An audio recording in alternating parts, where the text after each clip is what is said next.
Aimee at EuroluxHome.com. Welcome back to YouTube. If you enjoy learning about European antiques, be sure to like this video, subscribe, and maybe even share it with a friend who might also enjoy learning about European antiques.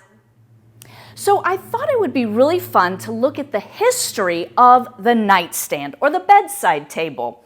Believe it or not, this piece of furniture wasn't developed until the late 17th century, early 18th century, under the court of Louis XIV. And during that time, it looked a bit more like this. It was a low cabinet, sort of like a chest of drawers, and the French used the term commode. Now, in the US today, the word commode has a different meaning, and we'll come in a bit to see how that word maybe is connected to the nightstand. But in French, it means convenience. And so the bedside table was meant to be personal storage that was convenient for you to hold all of the things that you would need before you go to bed. So that is how the nightstand developed. But of course, as we go through time, things change. So under Louis XV, the nightstand or bedside table became very popular, but it was really only used in very wealthy homes and in the royal court. And it became very fancy and decorative. Marquetry and ormolu mounts were used to make it very pretty. And the marble top was used for the first time and really became standard.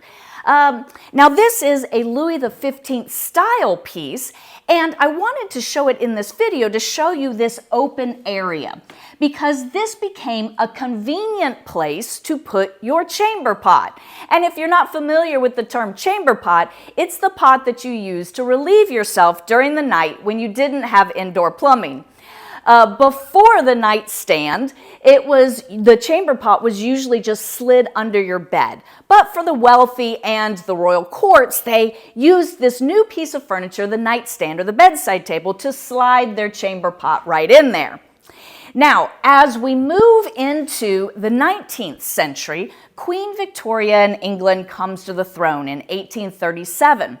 And by this time, we have the rise of the Industrial Revolution, and the actual process of furniture production is changing. Before the Industrial Revolution, it would be that if a wealthy person wanted a piece of furniture, they went to a furniture maker and it would be made just for them. It was bespoke or custom made.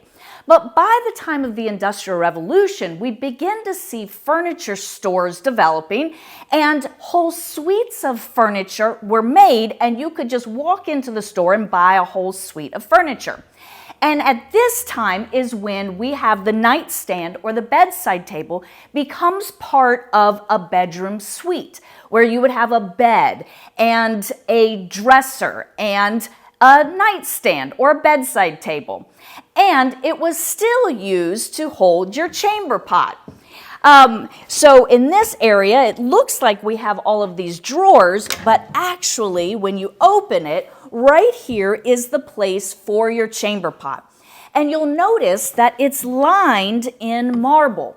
Now, the Victorians were very interested in cleanliness. And so, of course, they would want something that could be easily cleaned. And so that's why the development of this interior space lined in marble or ceramic tile was developed in order to be able to clean up after your chamber pot. So not only do we have the Industrial Revolution impacting furniture production, it's also impacting a lot of other industries, including plumbing. So during this time, we have the development of the flush toilet by a man named Joseph Brahma. And then later, another man by the name of Thomas Crapper improved it. And so that's why sometimes the toilet is called the crapper.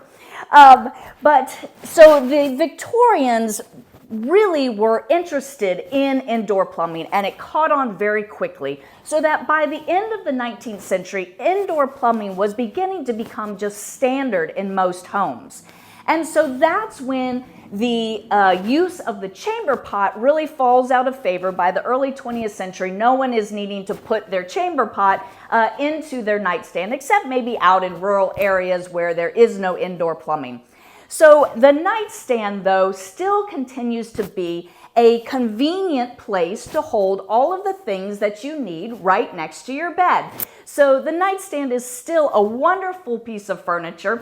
I hope you enjoyed learning about the history of the nightstand. If I can answer any additional questions, please feel free to reach out. Be sure to like this video, subscribe to our YouTube channel, and maybe even share it with a friend who might also enjoy learning about European antiques. See you next time.